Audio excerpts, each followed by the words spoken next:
So hello guys, andito naman tayo sa ating mini-vlog. So ngayon pupunta tayo sa W-Mart.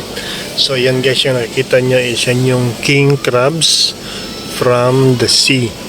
So ayan guys, napakalaki. Kaya ito pala guys, yung W-Mart, ito ay nasa Deira City Center sa Dubai. So yan guys, pinapakita ko sa inyo yung kanyang live fish at saka frozen fish na napakamura dito sa W-Mart. So yan guys, nakita natin yung napakalaking shell.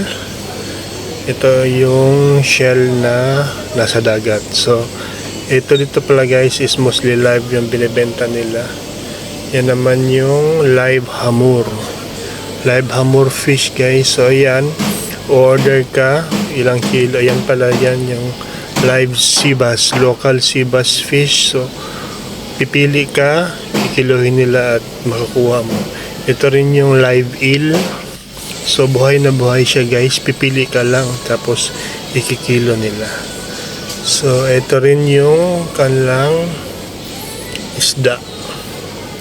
So yan yung kingfish, yan yung king crab, 298 per kilo. So napakalaki guys. So isang king crab pala guys is nagre-range siya ng mga 3 to 5 kilos. So yun, napakalaki. Ito palang king crab guys is galing to Atlantic. So meron din silang hamur, meron din silang tilapia.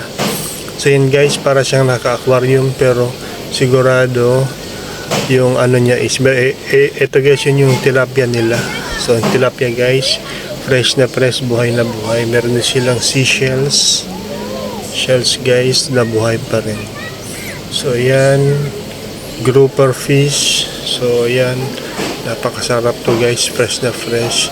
Yan yung frozen din nila. So dito guys, napakamura. Ito yung sa W-Mart. So kung napasyal kayo ng Dubai guys, punta kayo sa W-Mart dito sa Deira City Center. Malapit lang to sa metro guys, lalakarin lang. So yan, napakamura yung isda nila, fresh na fresh. Meron din sila ditong beef, boneless. Meron din silang mutton, 19 per kilo, Pakistani beef. Meron din silang chicken.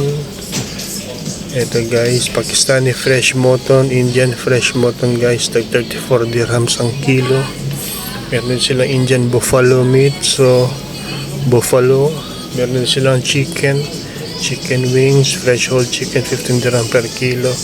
Meron din silang frozen chicken wings na 10 dirhams per kilo. So ito pala guys sa W-Mart, Deira City Center. Maraming salamat sa panonood sa aking video. Sa muling panonood, bye bye, God bless.